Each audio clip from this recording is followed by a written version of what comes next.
ഭഗവതേ വാസുദേവായ. നമസ്കാരം. കളരി സ്പന്ദനത്തിലേക്ക് ഏവർക്കും സ്വാഗതം. ഞാൻ അപർണ മോഹൻ.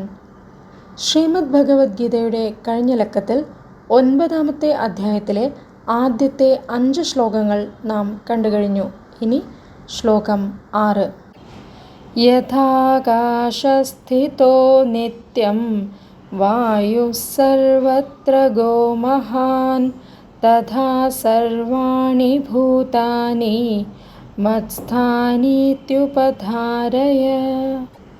അന്വയം: സർവത്ര ഗഃ മഹാൻ വായുഃ യഥാ നിത്യം ആകാശസ്ഥിതഃ തഥാ സർവാണി ഭൂതാനി മത്സ്ഥാനി ഇതി ഉപധാരയ. അതായത്, എല്ലായിടത്തും സഞ്ചരിച്ചു കൊണ്ടിരിക്കുന്ന മഹത്തായ വായു ആകാശത്തിൽ സ്ഥിതി ചെയ്യുന്നത് എപ്രകാരമാണോ അപ്രകാരം തന്നെയാണ് എല്ലാ ഭൂതങ്ങളും, അതായത് ചരാചരങ്ങളും എന്നിലിരിക്കുന്നത് എന്നറിഞ്ഞാലും. വായു ആകാശത്തിൽ സദാ സഞ്ചരിക്കുന്നുവെങ്കിലും ആകാശത്തിന് അതുമൂലം യാതൊരു ഭാവഭേദവും മാറ്റവും സംഭവിക്കുന്നില്ല. ആകാശം എപ്പോഴും നിസ്സംഗമായി തന്നെ ഇരിക്കുന്നു. അതുപോലെ സകല ചരാചരങ്ങളും പരമാത്മാവിൽ സ്ഥിതി ചെയ്താലും പരമാത്മാവ് നിർലിപ്തമായി തന്നെ വർത്തിക്കുന്നു. ശ്ലോകം 7.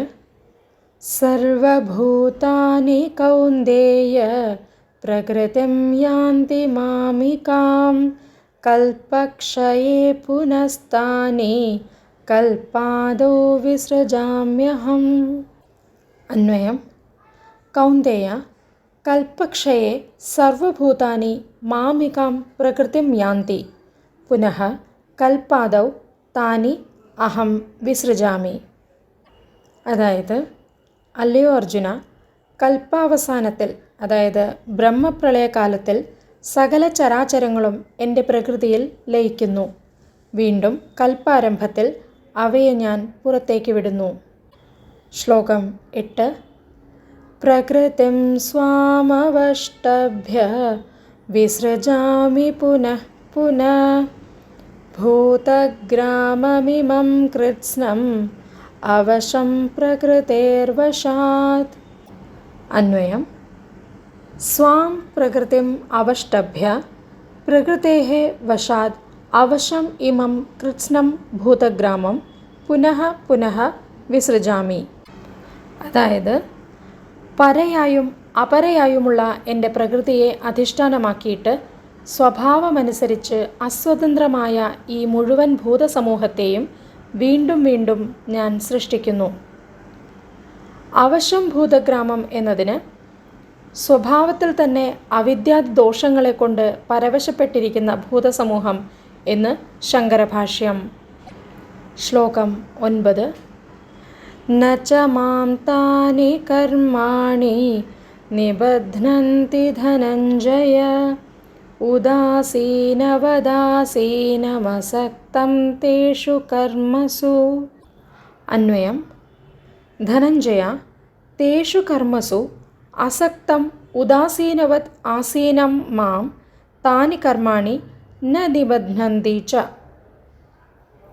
അതായത്, അല്ലയോ അർജുന, ആ കർമ്മങ്ങളിൽ, അതായത് സൃഷ്ട്യാദി കർമ്മങ്ങളിൽ ആസക്തിയില്ലാത്തവനും താൽപ്പര്യമില്ലാത്തവനെ പോലെ വർത്തിക്കുന്നവനുമായ എന്നെ ആ കർമ്മങ്ങൾ ബന്ധിക്കുന്നില്ല. കർത്തൃത്വാഭിമാനമോ ഫലത്തിൽ ആസക്തിയോ ഇല്ലാതെ ചെയ്യുന്ന കർമ്മങ്ങൾ ബന്ധകാരണങ്ങളാവില്ലെന്ന് മുൻപ് പറഞ്ഞിട്ടുള്ളത് ഇവിടെയും ഓർക്കുക. പരമാത്മാവ് അതിൻ്റെ പ്രകൃതി മുഖേന, അതായത് മൂലപ്രകൃതി മുഖേന സൃഷ്ട്യാദി കർമ്മങ്ങൾ നടത്തുന്നു. എന്നാൽ കർമ്മങ്ങളിൽ പരമാത്മാവിന് ഫലേച്ഛയോ കർത്തൃത്വഭാവനയോ ഇല്ല.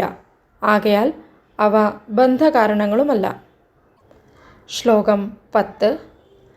മയാധ്യക്ഷേണ പ്രകൃതിഃ സൂയത്തെ സചരാചരം ഹേതുനാനേന കൗന്ദേയ ജഗദ്വിപരിവർത്തതേ.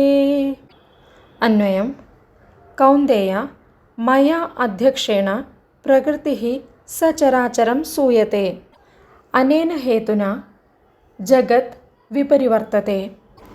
അതായത്, അല്ലയോ അർജുന, എൻ്റെ സാന്നിധ്യമാത്രത്താൽ മൂലപ്രകൃതി ചരാചരാത്മകമായ പ്രപഞ്ചത്തെ ജനിപ്പിക്കുന്നു. അത് ഹേതുവായി പ്രപഞ്ചം ഉണ്ടാകുകയും നശിക്കുകയും വീണ്ടും ഉണ്ടാവുകയും ചെയ്തുകൊണ്ട് പരിവർത്തനം ചെയ്യുന്നു. ആത്യന്തികമായ വിശകലനത്തിൽ പരമാത്മാവ് ഒന്നും തന്നെ ചെയ്യുന്നില്ല. ചെയ്യുന്നതെല്ലാം ആത്മസാന്നിധ്യത്താൽ ചൈതന്യവത്താകുന്ന പ്രകൃതിയാണ്. ഭഗവാൻ ഇവയെ കൂടുതലായി വിശദീകരിക്കുന്നത് അടുത്ത ലക്കത്തിൽ കേൾക്കാം. ഇതി ശ്രീകൃഷ്ണാർപ്പണമസ്തു. ഹരി ഓം.